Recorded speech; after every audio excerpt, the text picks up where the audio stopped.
Le PS semblait enfin avoir une chance de l'emporter avec DSK. Alors désolé, on reste un peu sur le sujet. Hollande pourrait aussi battre Sarkozy, dit-il, mais comme en 2007 avec Ségolène, tous les éléphants s'allient contre lui. Est-ce que le PS cherche la défaite? C'est un peu la question qu'il pose. Est-ce qu'il est maso? C'est le terme qu'il utilise.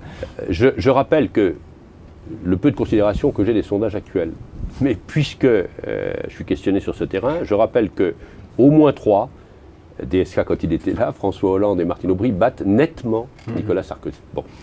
Le tout sauf François Hollande serait d'une stupidité absolue, mais toutes ces manœuvres. Est-ce qu'il y a une alliance contre François Hollande aujourd'hui? Est-ce qu'il y en a une? À mon avis, non. Et en tout cas, Ségolène Royal, dont je suis proche, n'en sera jamais partie. Mais tout ça est dérisoire. Ce n'est pas les éléphants qui feront le vote. Ce n'est même pas les seuls adhérents, lesquels adhérents sont libres. C'est fini les clans, les manœuvres d'apparatchik. On aura aux primaires au moins 1 million de personnes qui se détermineront librement et en fonction d'une campagne qui n'a pas encore commencé. Donc tous ces calculs d'appareil sont dérisoires et ne pèseront rien face au choix des électeurs. Question de Jean-Jacques, 3 ans après le congrès de Reims, est-ce que vous ne craignez pas que les primaires redonnent lieu aux tactiques mafieuses, dit-il, qui avaient écarté Mme Royal de la direction du PS en 2008? Mafieux, c'est quand même beaucoup dire. J'ai déjà répondu. Même s'il y en a qui étaient tentés, d'abord, je pense que les militants purs, les purs militants, je veux par là ceux qui ne sont pas simplement votants en primaire, ne le pardonneraient pas. Et de toute manière, on aura un vote très large qui fait que s'il y avait, mais je pense qu'on s'est donné les conditions, par une haute autorité, par des surveillances sérieuses, d'éviter toute tricherie.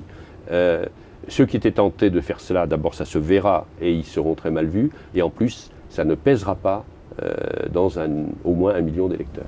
Pierre Moscovici a laissé entendre ce week-end qu'il préparait une candidature aux primaires. L'absence de DSK peut-elle provoquer la multiplication des petites candidatures et dénaturer cette primaire? Alors, la primaire n'est pas dénaturée s'il y a, comme il est dit, multiplication des petites candidatures. La nature même d'une primaire est d'ouvrir le choix.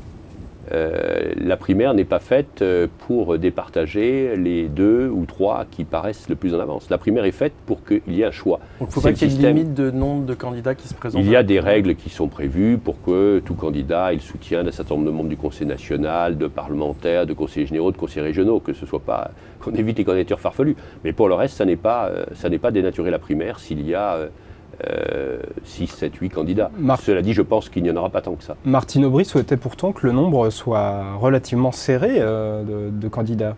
Elle-même. Elle a le droit de souhaiter ça. Moi, je pense que ni je le souhaite, ni je ne le souhaite pas. C'est la vie, c'est la nature des choses, ça ne se décrète pas.